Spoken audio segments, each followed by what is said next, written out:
Clabberton. Welcome to Conversing.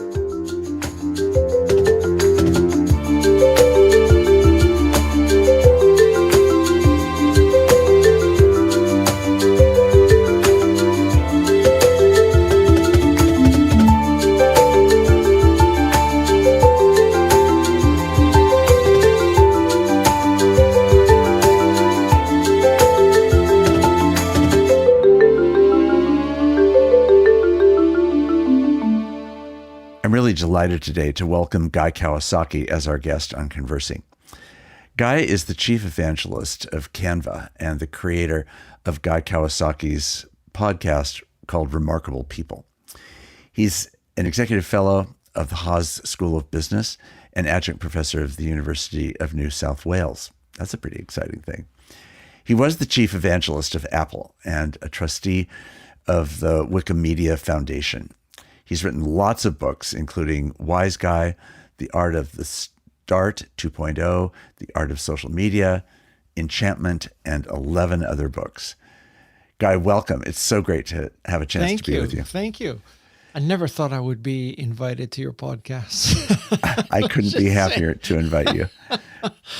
We got to know each other partly during the days a long time ago when I was serving at the First Presbyterian Church of Berkeley, and you and Beth, your wife, attended there, and we had opportunities for conversation. And I remember one of my earliest times with you when the internet was just beginning to unfold. And I said, the first time I went on to Google, I felt like I had this experience of vertigo, like I was falling into open space in a way that I really still viscerally remember. And you, at that time, were really heavily involved in your work with Apple. But I'd like our listeners just to have a chance to know more about your background and how you ended up landing in the world of technology. So just give us a little background as we get started. Sure. So I was born and raised in Honolulu, Hawaii. I went to California for college. And while in college, I met a guy named Mike Boych, and we became very good friends, mostly because we both loved cars. And after college, I went to law school for a grand total of 2 weeks and quit. And I view that as the first sign of intelligence in me. And he went on to a tech career working at Hewlett-Packard, and then he got recruited to the Macintosh division of Apple. And meanwhile, I had quit law school, I had gotten an MBA, and I was in the jewelry business for a while. And I fell in love with computers, mostly because of him, Apple I, Apple II, and then Macintosh. When I saw Macintosh, to use terminology of all people, you will understand, the scales were removed from my eyes. Yes, The clouds parted, angels started to play trumpets or whatever they play. And it was a religious experience. And so that's how I ended up at Apple and as a software evangelist. Now, we co-opted the term. There was Jesus and there was a 2,000-year gap. And our definition of evangelism was bringing the good news. And we brought the good news of Macintosh, a new computer for increasing people's creativity and productivity. Right. And as I worked at Apple, I started some software companies. I wrote some books, and here I am today. That's quite an abbreviated story. Guy, along the way, I remember this whole evangelism language, which of course was really about being a super marketer for the breakthrough that Apple technology was both deriving perhaps from others, but also inventing itself. Just tell us more about what that actually meant to be an Apple evangelist. I love the combination of words. Well, again, going back to the Greek roots of bringing the good news, which is what evangelism, the Greek root means. I brought the good news of Macintosh, that it was not simply another gizmo, that this is a computer that can increase your creativity and productivity. So, Mark, you were the evangelist of eternal life. I was the evangelist of creativity and productivity. We each have our horizons, and that's what I did. And I work with software companies. to show them, the way and how they could create the software they always dreamed about and reach markets that they always dreamed about. And I also, dealt a lot with the actual consumers of Macintoshes. So yeah, I was, I worked with the sort of the professionals in the software companies, and I also work with the actual, layperson. Right.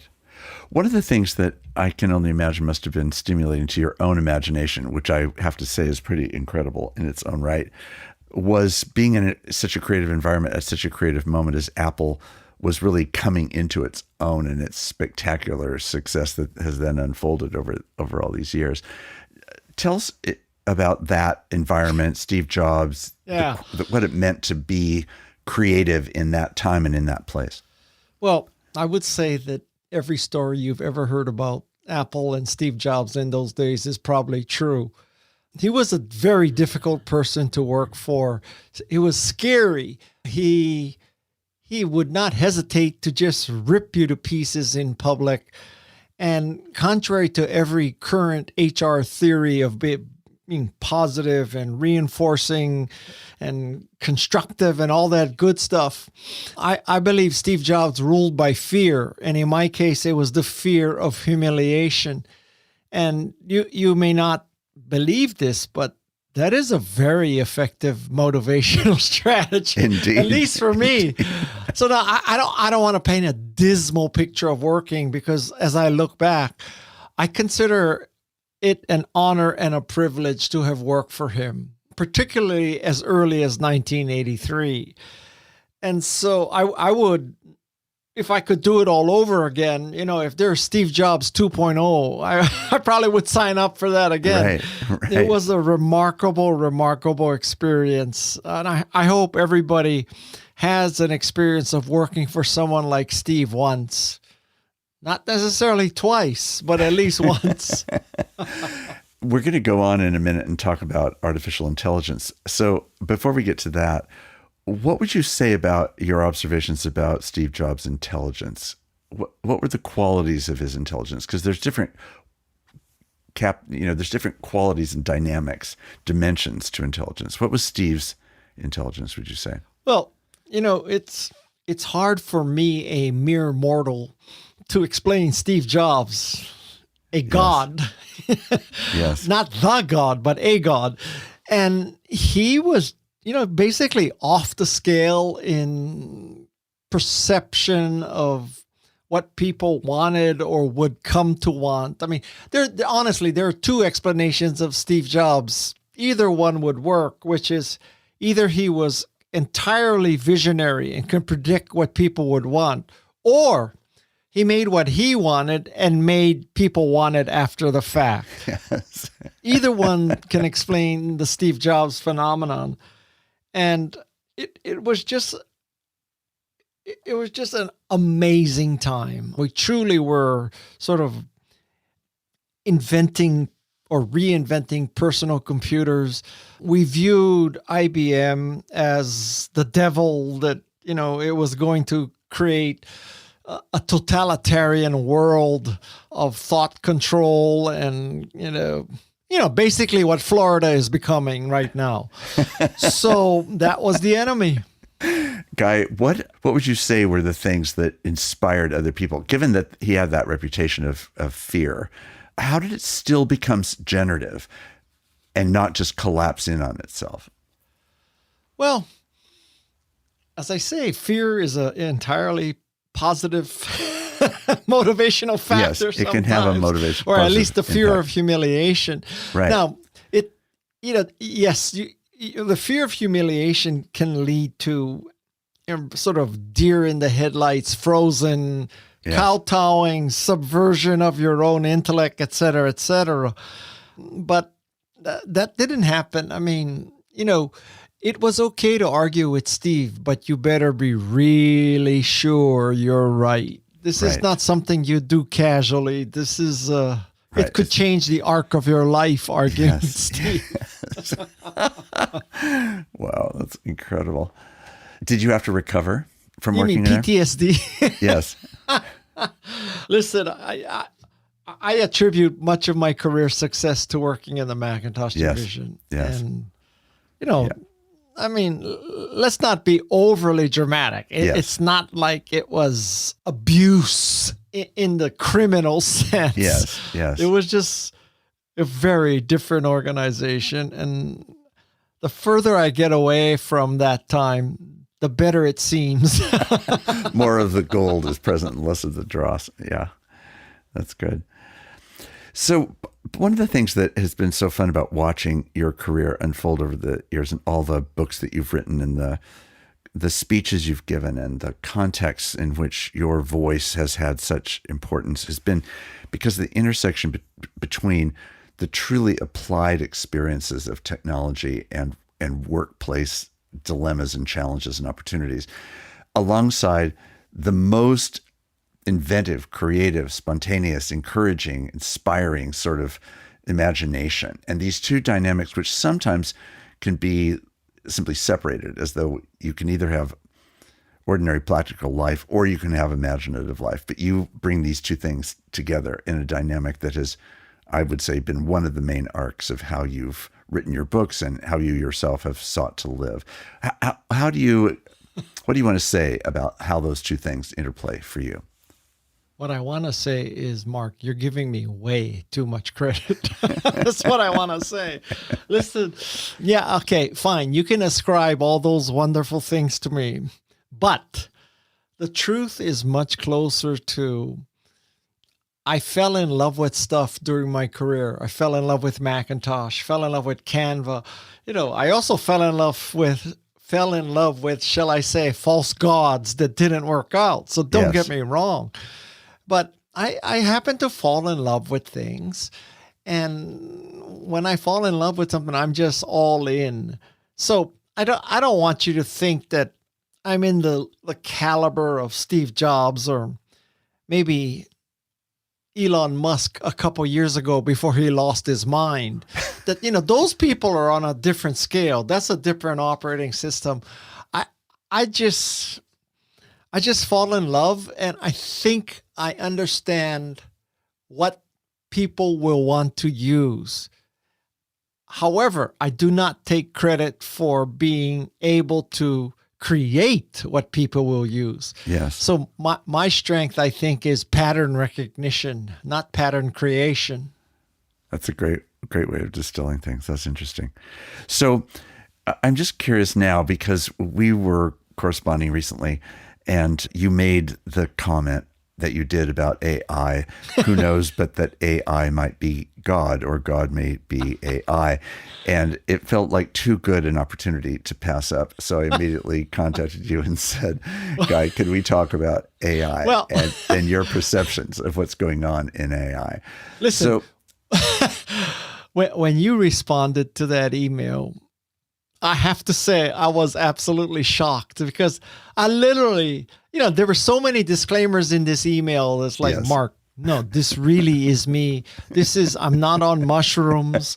Someone has not hacked my account. This is really the guy you baptized, the guy who interviewed you for his podcast. And, I am, listen, I made the statement that, AI is God and God is AI.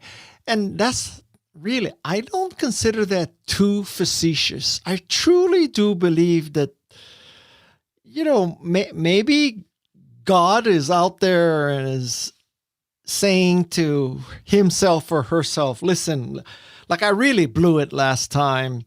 And these idiots down there, they're ruining this whole thing.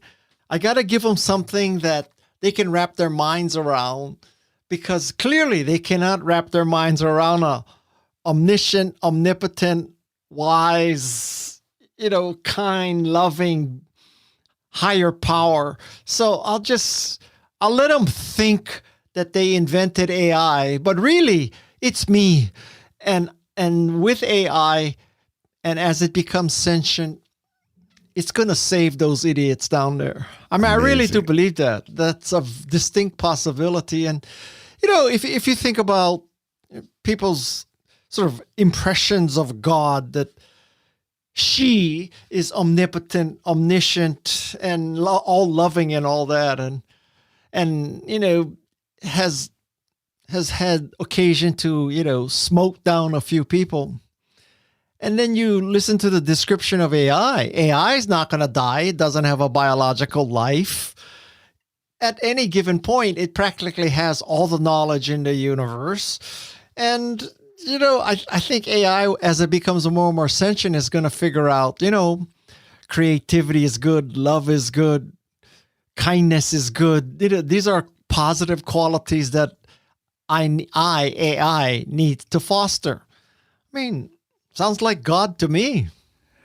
It's an amazing image, Guy. And let's unpack some of the pieces of this, because I'm not sure how much all of our listeners are really focused on what AI is. So let's just start with the most basics and kind of build up to where we are today, which has happened really in extraordinarily fast time.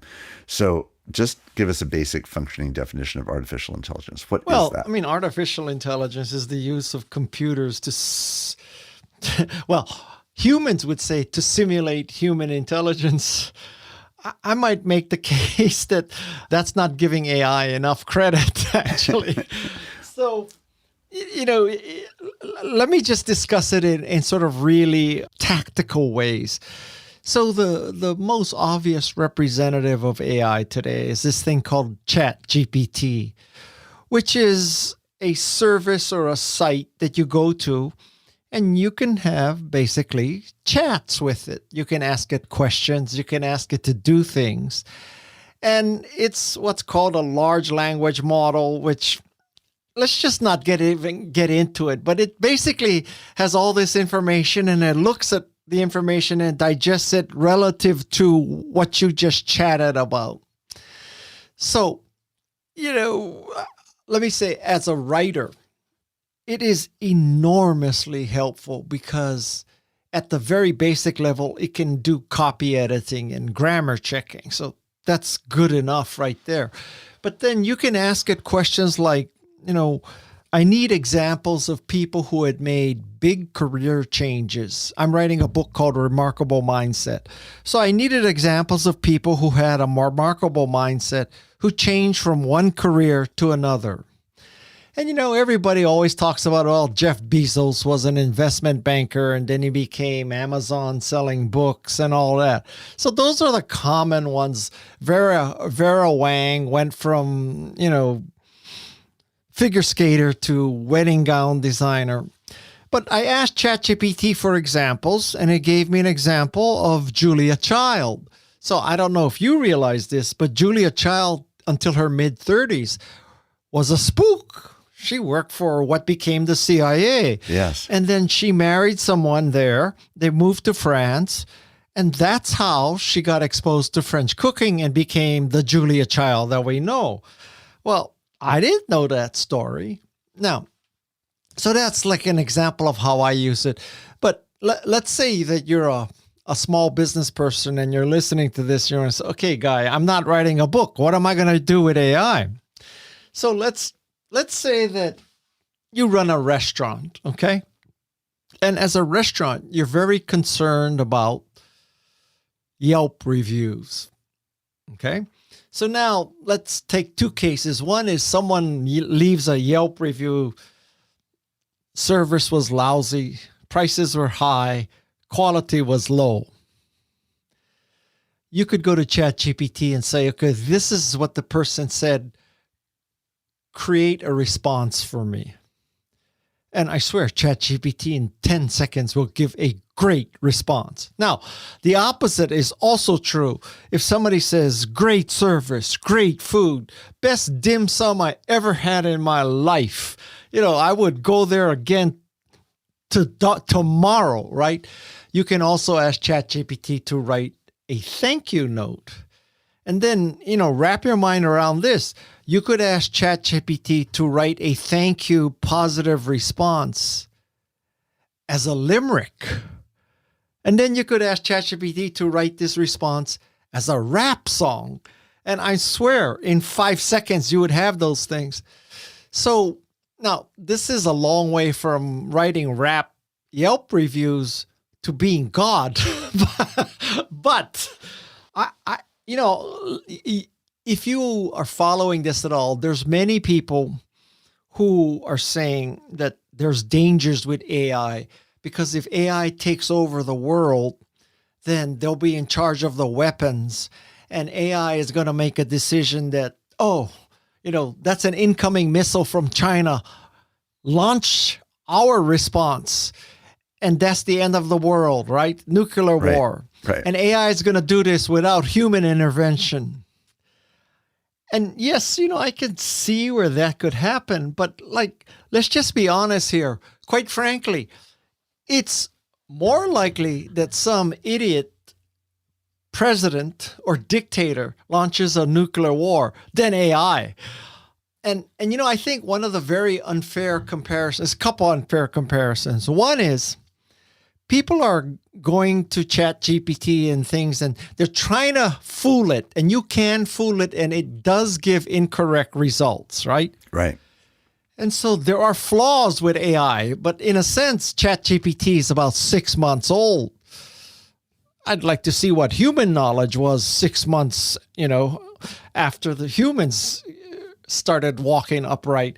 And so there's that. So it's like saying, I tried the first automobile made by Daimler-Benz, and it was noisy. It was slow. You had to get in front of it and crank it. It couldn't go very fast.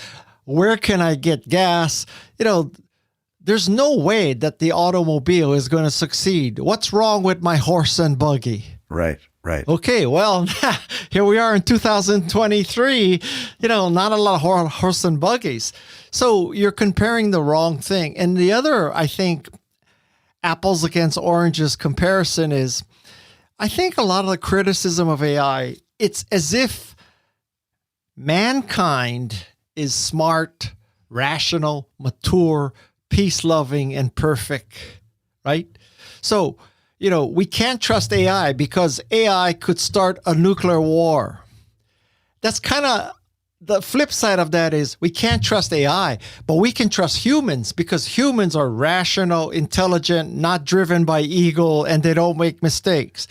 Well, really, we should compare apples against apples, which is humans could easily start the end of the world and AI could. So it's no worse. I'm going to get blackballed in the world for saying this, but, and I probably you don't want to get into politics too much, but Mark, whenever people hit me with this AI is dangerous and all that, I come back to them with this question. Would you rather have Ron DeSantis? Let me say this again. Would you rather have Ron DeSantis running the country or ChatGPT? Because personally, I would pick ChatGPT. Guy, one of the things that you're getting at is so impossible for us to really get our minds around, which is the speed of change, right? So you use the horse and buggy example. And one of the things that is breathtaking, and it is one of the things that causes AI to be so stunning, is the fact that it is now generating its own knowledge. It teaches itself. So unlike the horse and buggy, we gradually learned how to adjust to the car and gradually learned how to make better cars. And all of that happened over the last century, right? But in this case, as you said, ChatGPT has existed for, let's say 6 months. So now suddenly something that is self-generating, self-learning, self-teaching in that sense, and doing it endlessly without any pause or stop, where tens of millions of versions of any given step are experimented with every single day, so the machine can only get better at the thing that it's doing. It still isn't, of course, as you pointed out, perfect. It still isn't all the things that we might want to attribute to it, but it is making vast and speedy headway. And I think a lot of the fear that I hear from people is somewhat along the lines you're describing, but I think it's also about a sense of just breathtaking categories. It's like a new category of force field alive in the world, created by humans, but then now self-generating and controlling language and controlling relationships in ways that are completely outside any ordinary category, right?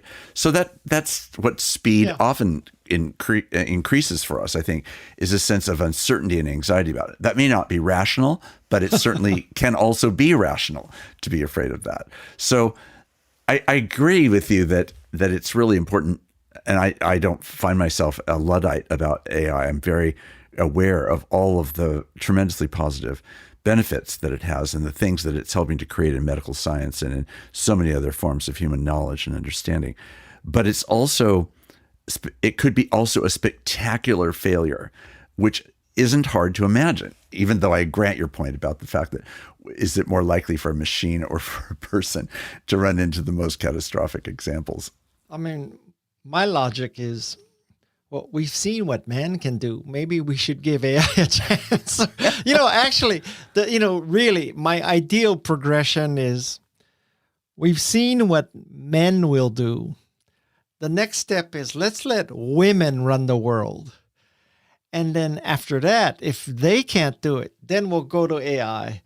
Because, my mother always told me, son, change a losing game.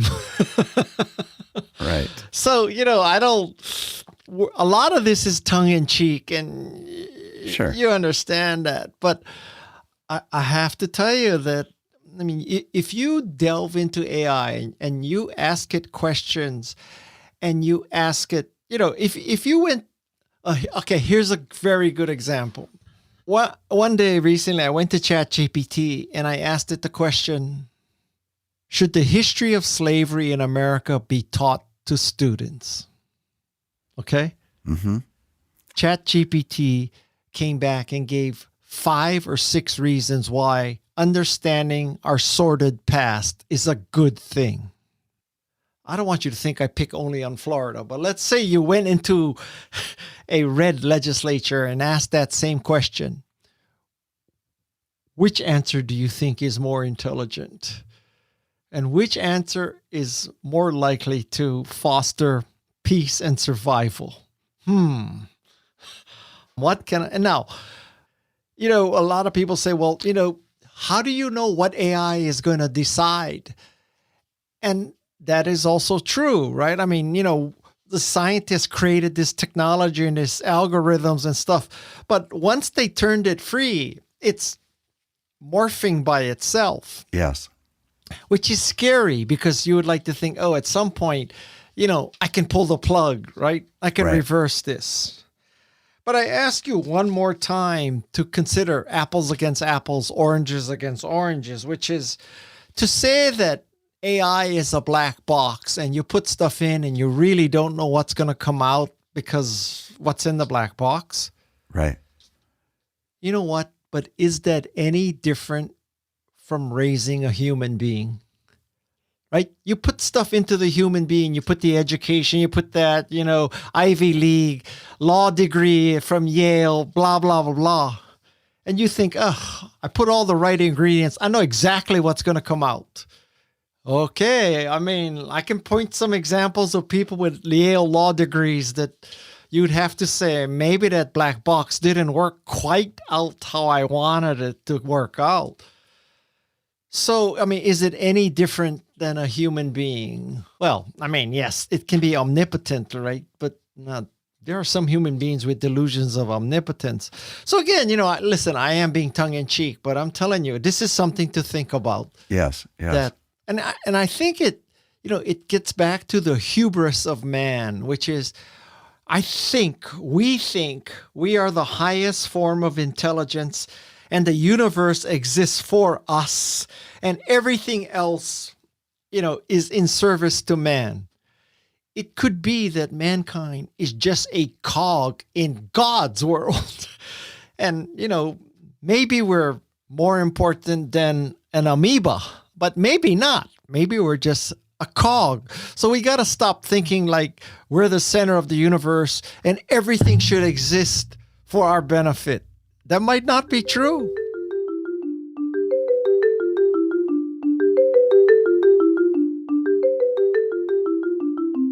I'm Mark Labberton. You're listening to Conversing.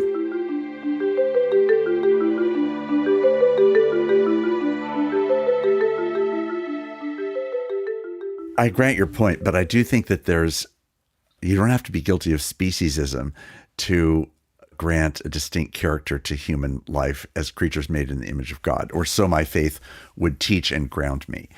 Now, that's different, though, than the presumption that you're rightly attacking, which is the idea that, therefore, I am in a stature or place in the universe which is really only exists in service of me, or in service of my people, or my type, or whatever.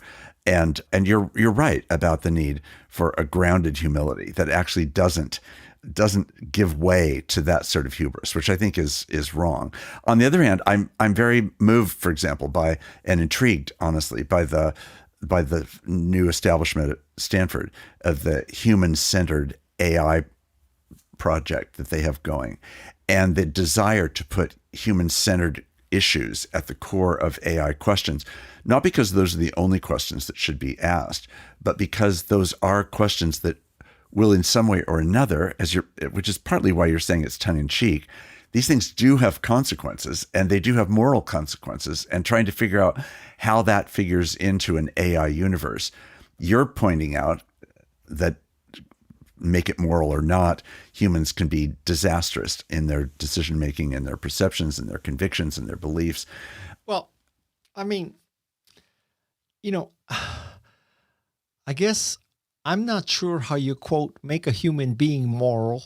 And I, for sure, I'm not sure how to make a machine moral. But my naive and maybe even stupid belief is that maybe the center of the universe is truth and love, and AI will figure that out. And that will be, the guiding light. And so I could make the case that if AI is omniscient and omnipotent and, has figured out that truth and love are the most important things, then I believe it's going to make decisions that support that conclusion. And if I'm wrong, well. Well, I do think the question is whether or not there is a kind of, quote, revelation that AI will produce, which is going to somehow redefine what it means to be human, which is partly what you're suggesting. And I certainly think AI will lead to discoveries of things that we will want to know and be glad that we do know, and that we will want to pursue and couldn't imagine being without, based on where we are right now and where we might be at some time in the future. But because I do believe in the incarnation of God in Jesus Christ, I'm also aware that there's a sense that God's own being has spoken for himself. God, as let's say, the supreme intelligence, has come and spoken into our humanity, and that the deepest issue is not knowledge. The deepest issue is our willingness to actually live and love in light of the knowledge of who we were created to be. It's not helped by simply more knowledge. This is partly the delusion about AI that concerns me, because it suggests really that knowledge is our crisis. And while knowledge is a crisis, I would say love is actually the crisis, and love in the deepest ways, not meaning sentimentality and all that kind of thing. I'm talking about the capacity to really actually see and know, be known and be known. Those are the kinds of things that I'm not sure Chat GPT could really begin to address. But Mark, let me ask you something. So the fact that when I asked ChatGPT, should the history of slavery be taught, and it gives me 6 reasons why. Yes. Is that not a precursor for the expression of love? If ChatGPT were evil, it would say, no, you shouldn't teach people that. You should just move on and, I don't know what, create more machines. But it's saying it is a good thing to learn our history of slavery. Right. But going back to your suggestion that this knowledge is at its preliminary state and will keep spinning out in ever greater and greater ways, which will make all of this claim of knowledge like that advice. less relevant, maybe not even relevant, suggests to me that you're taking a very optimistic view of what the trajectory of this is, which is probably why you're wanting to hold it as tongue-in-cheek, because you might be right, but you could also be disastrously wrong. Right? Isn't that true? Absolutely. I could be disastrously wrong. But I mean, well, when you look at Uganda making it like a death penalty to be gay, right? I mean, how can you not say, oh my God, are we headed for the cliff? I mean, yes. And I don't know. I guess I could ask ChatGPT, should being gay be a death sentence? I mean, I can probably guess what it could say, but Yeah, your point is we make disastrous decisions ourselves. Yes. And do so often even in the name of the God that we worship, which is true. No kidding. In Museveni's case, he's claiming a Christian faith, which then reaffirms, nevertheless, for him, the savageness of response to people who find themselves gay, which is now evident in the laws of Uganda. And that is a painful, anguishing cultural question, religious question, moral question, arbitrary issue, profound issue. It's all of the above, right? And it's unfolding in a way that is extremely painful. And we see it all around the world. I mean, we do happen to live at a time when all this AI is going on, right at the moment when some of the greatest chaos that the world has seen for, I would say, a few hundred years, if not ever, is all unfolding simultaneously in places all around the globe. And it's very hard to find a place that I would want to turn to and just say, well, that's the ideal. It's not. There's so much brokenness everywhere. And the question then becomes, what is the response to brokenness? I just think that there's an allusion to the role of knowledge per se, even though knowledge contributes very, very significantly to problem solving and to the resolution of issues. Well, it can also be so falsely distorted and literally abusive, which is all part of the misinformation, disinformation of AI as well. Well, I would, make the distinction between knowledge and wisdom. Right? Yes, absolutely. I would too. Yes. I mean, AI is definitely accumulating infinite knowledge. Whether it acquires wisdom is TBD, but we know how humans are doing as far as acquiring wisdom. But I think, tell me this, do you think of AI as just another form of utopianism then? Like it will lead us to a utopian future? Or I'm just trying to press how where you are in your thinking about this. First of all, a question like that is above my pay grade, right? If only C.S. Eliot were still around, or C.S. Lewis, not C.S. Eliot. I'm conflating T.S. Eliot and C.S. Lewis. AI wouldn't do that. Yeah, no, I see right there. I don't know. But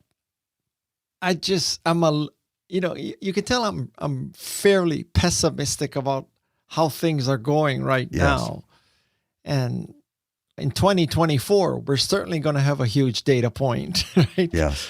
And so in this naive, romantic world, or at least my opinion, can AI help? Mm-hmm.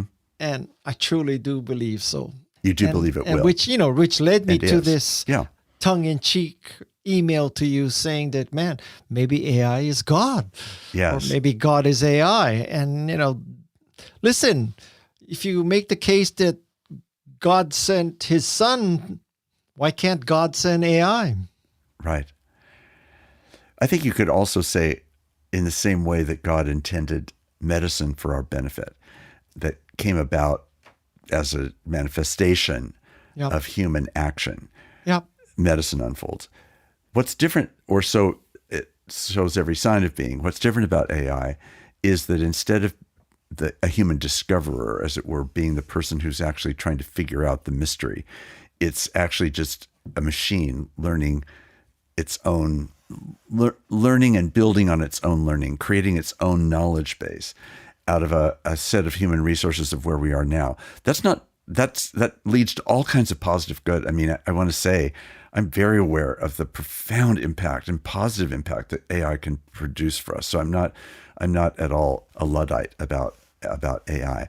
I am sobered by AI because of these other questions about what it means to be human, what it means to be an agent in the world, what it means to live in human community, what it means to surrender human qualities to machines. I think those are very significant questions, and not ones. And I know in your tongue-in-cheek way that you're not pretending those questions have been solved. But I do think, especially at a pessimistic moment, utopianism has always been the hope, right?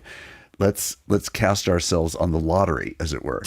And it feels a little bit like AI is the lottery in some ways. It has other dimensions to it as well, but True. it can feel like I'm casting myself on something that will take me and us to a better place. That might be true, but doesn't seem very Mark, assured.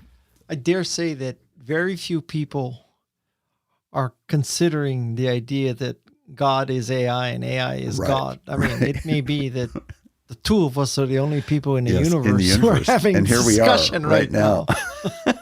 I don't think Franklin Graham is thinking about it, for No. example. No. And nor do I think most people on the planet are thinking about these things. But there are people that are thinking about them a lot. And increasingly it will become a centerpiece of our experience and a centerpiece of our conversation, because it's generating its own life with such power and force and money. And I think one of its other dangers to me is the fact that it is under the control of principally of corporations. And if it was just machines per se, that would be one thing. But profit centers are hardly neutral bodies, and algorithms are not neutral in terms But of you know class. what? I mean, circa 2023, are we not at a bizarre time where, we used to think that large corporations are the destroyers of the earth, reapers of profits, blah, blah, blah. And then along comes Disneyland and fights against Don't Say Gay. I mean, it's like hard to wrap your mind around. So like, now Disney is the good company. I mean, Disney's the good guy, right? So you never know. I mean, these are very complicated times, Mark. I mean, has there been a more interesting time to live than now? Oh my God, right? Right. I mean, you know what? Like, this is completely going down a different rabbit hole, but I see, the curriculum of high school students and college students right now, and they're studying ancient history, Mesopotamia, Egypt, blah, blah, blah. And, to me, they should be studying current events. Like, what does it mean when there's an insurrection? Like, Mark, 200 years from now, if we're still around, people are going to be just dissecting January 6th. They're going to be watching all the videos, reading all the transcripts. They're going to be wondering, what the hell was going on? Why was it happening? Blah, blah, blah, right? And they're going to be searching through archives, and there's just going to be PhD theses coming out the wazoo about all this, right? Well, why don't we study it right now? I mean, why are we waiting for people to be looking at archives? But we're studying Egyptian, Mesopotamian, stuff that we should be teaching our students right now. Listen, let me explain to you what it means to have a constitution. Let me explain due process. Let me explain democracy right now.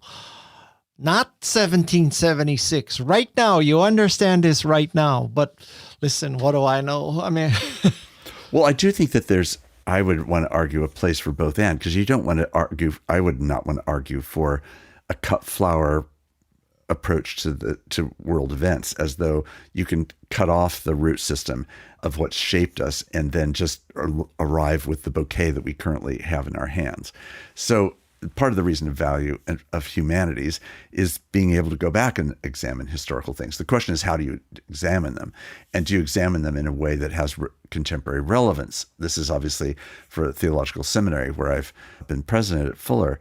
The purpose of studying ancient documents is not to stay in the first century or the millennia before it, but to try to understand what was happening then, so that the tracking of where that is in relationship to where we are now has some sort of line of understanding, for better and for worse, right?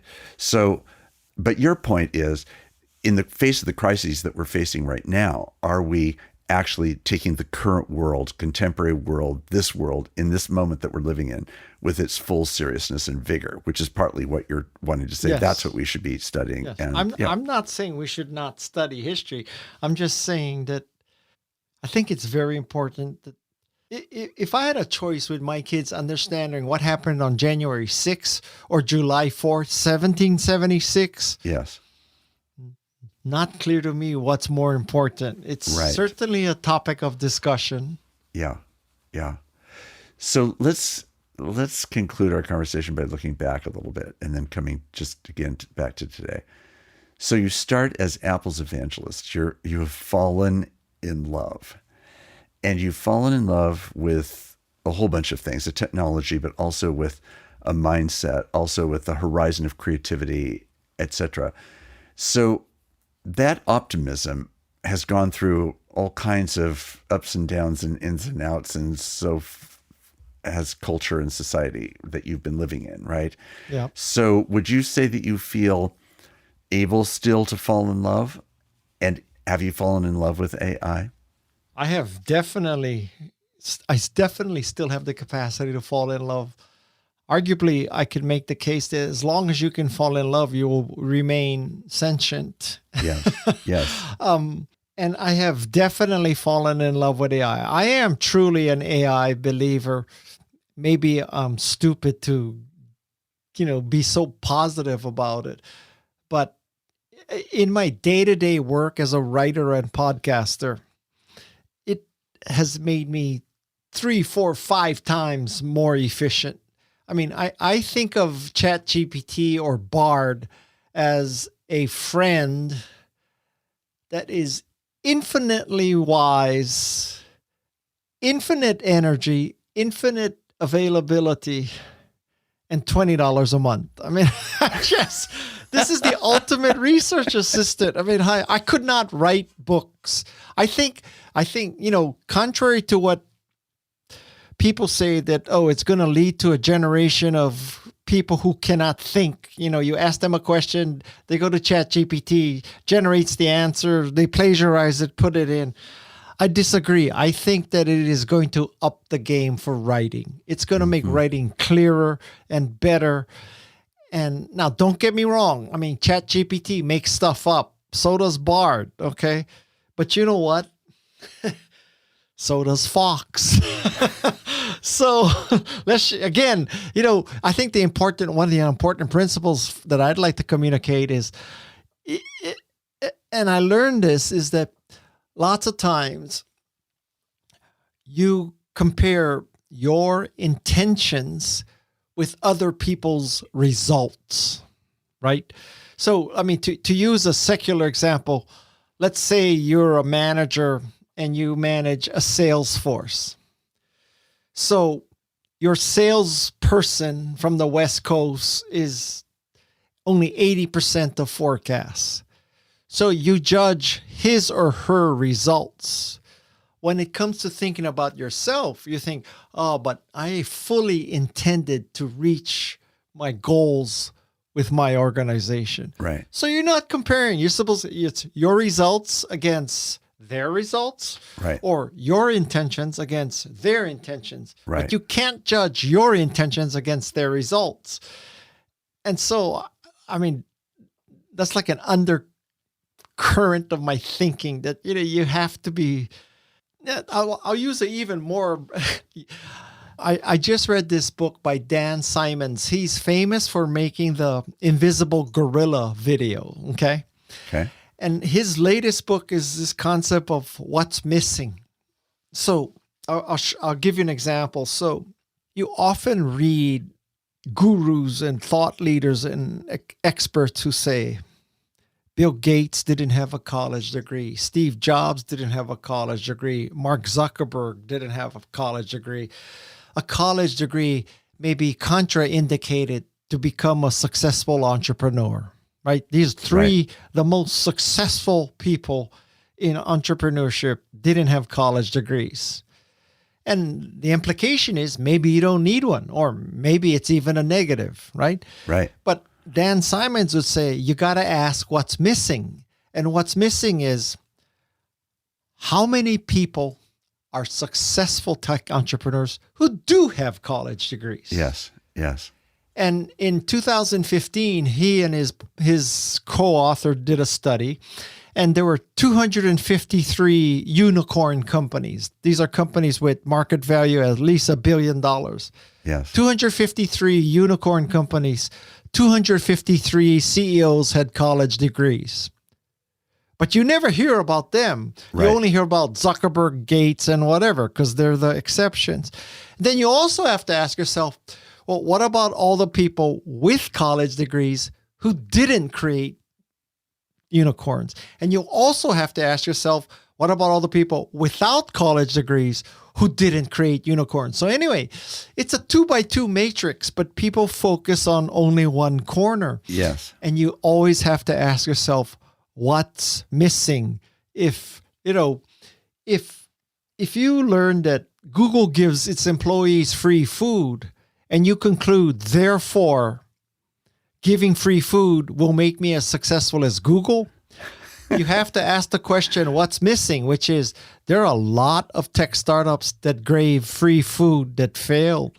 And there are a lot of tech startups who didn't give free food who succeeded. So maybe it's not the free food that's the cause. Right.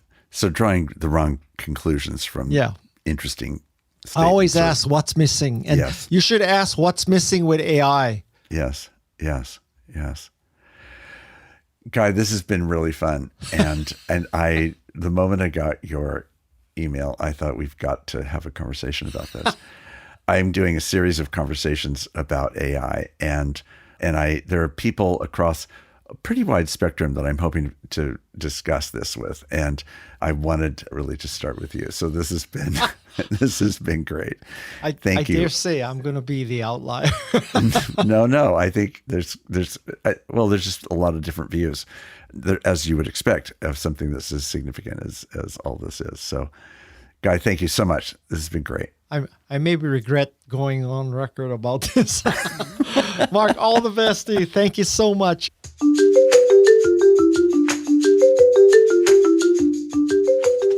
Thank you for listening.